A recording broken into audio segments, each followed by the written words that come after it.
All right. So at this point, we have talked about noses. We talked about eyeballs. We talked about lips. We talked all about ears. Well, we kind of mentioned ears, but what you're left with is something like that, right? All right, so I've plugged in all of the goodies, right? But the guy still looks pretty robotic, right? It's not perfect, right? So a couple things to quickly think about, little fine details you might not have thought about. If our light source is on one side of his face, right? Then that glare on that eyeball is going this direction, but it's also going that direction as well. So be very cautious of the glare going in opposite directions, because then your guy looks like, cross-eyed, and that's not good. All right, but otherwise, there's the basic breakdown of the head, looking pretty schnazzy. All right, so a couple quick fixes here. We know about the zygomatic, of course. We can throw in little cheekbones here just by adding a little bit of a dip into the cheek itself, and then kind of drop that jaw down. I'm just going to smooth these lines out. That's all I'm doing. Just smoothing them out. Okay, looking nice. If you want, you can go ahead and throw in some jowl lines here. Obviously, the longer they are, the older this person becomes. We want to throw in an eyebrow, so we're going to follow again. We know, follow that nose. Follow our nose. And give him some eyebrows here. The way I often make eyebrows, maybe they're a little bit more too clean for a gentleman, but they're great for ladies. So I kind of do like a line, and another line, right? And then I kind of thicken up this one here. Maybe put a little curvature on the end, and then just kind of let it come to a point. If you want your guy to be a little bit hairier eyebrows or like weird unibrow, then go ahead and smudge them up a little bit, and they'll be just fine. All right. So then we want to think about his hair. Now, I know you guys are used to seeing me in class where I have such a luscious, thick, full head of hair. You'd like to represent that on your drawing as well. So we need to think about, where his hairline is. We all have a hairline. Our hair comes from somewhere, right? It's like a chia pet. So we got to do these little C's here, right? C, C, C, little half circle, right? That very quickly will show me about where the hair is. Obviously, if the guy has some kind of like rockin' widow's peak or something, there's other things to take into account. But for just the simple generality that we're working with, those three quick lines will show you about where that hair is coming from. Remember, we often will draw faces and heads and stuff where the hair is kind of like that, right? Remember that your hair is coming off of your head. It comes out away from your scalp. So we need to make sure to look here. This is the side of the head, right? Bring the hair out a little bit from the sides of the head, right? That'll give it a little bit more width, right? Kind of comes up. Now, you can give him whatever kind of haircut you want. I'm going to give my guy kind of like a classic, 1950s kind of part in his hair. So I'm going to let that kind of be the part here. Kind of comes across, maybe he's got a couple little strands. Just kind of let my pencil do a couple quick little lines. Kind of bring it down. Maybe he's got his hair. He's got like the emo haircut thing going on. I'm just throwing down little lines here. Something to think about whenever it comes to hair. Notice how I'm drawing a couple lines to show directionality, but I'm not drawing every single tiny little line. It doesn't really matter. There's no way anyone is going to care about how many little lines are there, right? So think about going with the contour of the hair, but kind of just let it be, right? You don't have to show everything. Kind of let the hair be more of a shape than trying to draw every little tiny strand, okay? All right, looking pretty good so far. All right, now I know, ladies and gentlemen that are watching this video right now, you're thinking, when can I find this man in real life and go on 8 dates with him? I know, he's just so handsome. But he's got a pretty beefy neck. We want to tone that down a little bit, give him a little more average size neck. So I'm going to leave these kind of lines here. Leave those lines so that I know about where I'm at. I'm going to pull from the corner of the ear, and then I know the base of the neck right here. I'm just going to kind of apple core it, right? So if I've got this kind of tube, I just want to curve just in a little bit. Just kind of bring it in, right? So watch. Just bring it in. I'm going to let it go behind the neck, or excuse me, behind the chin. So the jaw comes just slightly on the outside. It's not a lot, but it really does quite a big difference as far as the width of that neck by kind of cutting that in just a little bit. But notice it's still a lot thicker than little scrawny neck, right? Please do not have little scrawny neck. That is a no-go. All right, so really at this point, our head's done, and it looks like a dude. you know? Is it the best dude ever? No. Is it a little robotic looking? Totally. But everything is in the right place, right? I could look at this face and say, okay, where's the frontal bone? Check, right? Where's the zygomatic? Bam, right? Mandible, maxilla. It's all here, right? And it only took us a couple little steps along the way, with a couple little fine details, of course. We want to make it look nice, but that's it, right? Now, this is, of course, a portrait. So if you wanted to take his head, rotate it in 360 degrees so it could go all the way around, exorcist style, right? We want to have him facing a different direction, right? I'm going to have his eyeballs looking that way, not at you. That then switches from a portrait to what's called a profile, right? So I'm going to show you very quickly how to use what we already know and how to use that to make a profile. So let's check it out. Okay, so we've got our face here, and again, I could always go through and add some shadow and shading. Think about if I add some shadow to kind of the tear duct area and around the eyes a little bit, that's going to make that kind of sink inwards, right? Because that's the only downfall when you're looking at a portrait is I don't really know like how long his nose is, right? So watch this. I'm going to use the exact same measurements. I'm not going to, why reinvent the wheel, right? Use the exact same measurements. I'm just going to transfer everything. So there's the top and bottom of his head, right? It's the bottom of that circle. So his circles, we'll say, about that big, right? If that's the top of it. There's the bottom of that jaw. And I know that the bottom of that circle is the same bottom as like his nose is somewhere in there. Where's the top of that nose? Let's find out. Whoa, a little off center there. So his eyeballs are here-ish, right?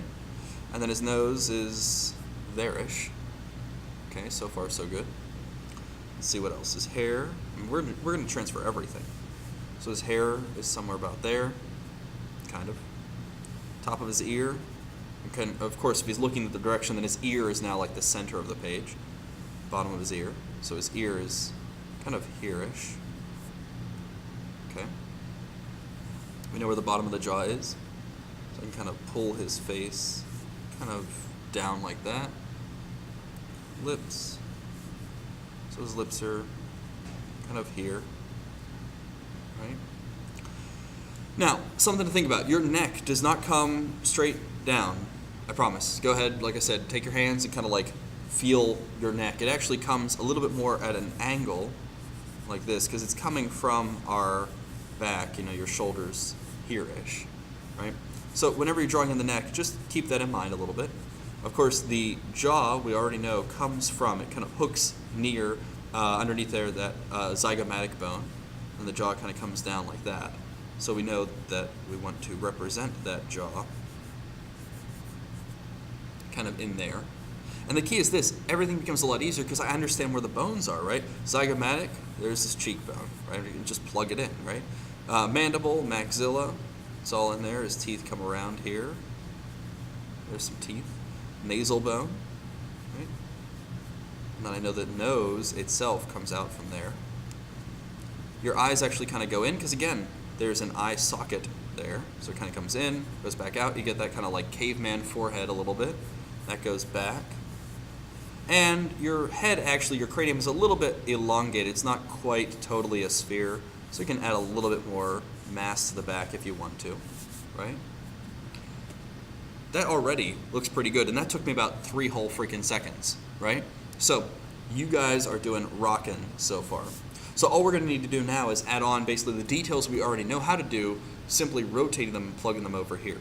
So let's make that happen, right? So as you're drawing along, just think about how you know already how to do a lot of this stuff. How would it look in a 3rd dimension, right? How would it look rotated around? How high up is his jaw? What would an ear look like on the side? If you don't quite know, you can do a couple different things. Obviously, you're on YouTube already. You can always go and check out another tutorial. That's pretty easy to do. Or the best thing I could suggest to you is simply turn your head. Look at a friend. Look at what their head looks like. Maybe it looks like how mine is. Maybe it doesn't, right? Maybe I'm totally all washed up and I don't know what the heck I'm doing. That is more likely true than not, right? So think about his hair. Hair comes on top of the head. Remember, I drew him with a part. So I'm going to go ahead and kind of add that in a little bit. The key is being comfortable, right? Even if I'm messing up, who cares? I know what I'm doing. I'm comfortable with how I'm drawing, right? Hair comes around the ears a little bit here, and I get to like the back side of the head. There's his neck, right? Of course, he's got a nose. That would be crazy. Give him his nice nose here, kind of cuts down. Nostril comes into the head. Maybe a little bit bigger on that nostril, right? And you can see, I mean, you can kind of tell where that bone should be, and we're just adding on the cartilage and everything else. Now, the eyes in profile are a little tricksy, and like I said, I really would suggest, rather than me giving you a straight-on demo, instead just look at a friend.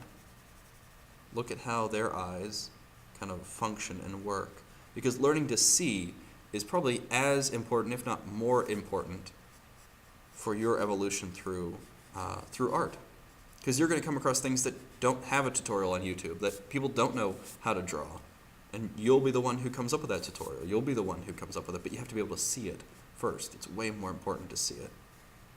A little bit of cheekbone there, and add on a crease here for that lip. Right. Now, let's be fair, right? A little bit cartoonish. You know, I probably could play with proportions a little bit and kind of squeeze and squash. I feel like this should be a little bit more elongated. His jaw feels a little bit long to me. But again, we go from portrait to profile, portrait to profile, portrait to profile, right? If you can master these two fields, you know, if you can master drawing both directions, then getting what's called a 3/4 view, whenever you have, you know, your guy here and he's looking maybe like just slightly over his shoulder. I can see a little bit of this eye, but the nose comes across.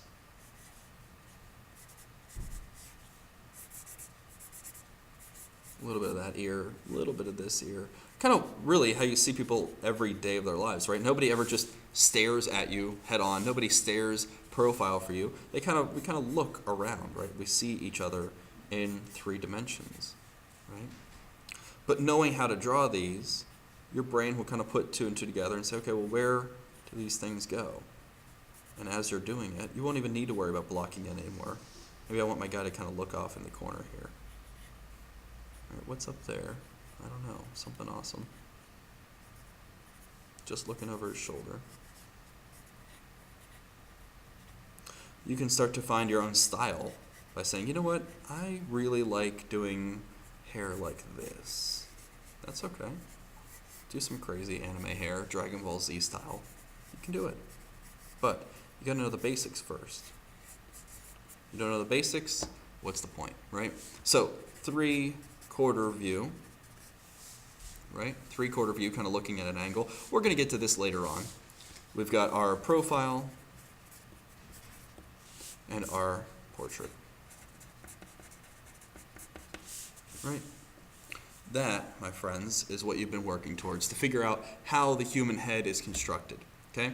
I know it feels like a whole lot of information, but really what I'd rather you practice on is this portrait, right? If you can get this down, the rest is going to fall into place. Please, please, now that you've watched these videos, don't go back to drawing and be like, I'm the best artist ever because I can draw pictures now. I'll draw a big ding-dong for a nose, and his eyeballs will be over here, and ear, right? You suck. Don't do that. Think about the correlations, where everything ties together, blocking it out first, circle for the cranium, jaw added on. Do not just draw a big circle and start assuming that that's where your head goes, because it does not. Remember, circle is just the cranium. You got to add on the jaw, right? It's added on. Your eyes are not up here in your forehead. Oh no. They're not there, okay? Instead, they're in the middle of your head, okay? Remember all these basics. If you get lost, if you get confused, go back, watch this videos. I've got other videos that I've done years before on how to draw the human head. Or if I'm the worst teacher ever, which again is totally fair, find somebody else. If what I'm teaching you doesn't make sense, find somebody else online, but teach yourself then, right? If you have instant individual questions, please add a comment, message me on DeviantArt, or talk to me in class, obviously, right? That's the easiest way to get a hold of me, because you'll see me tomorrow. So think about everything that we've learned and practice, practice, practice. Thanks, guys. See you later.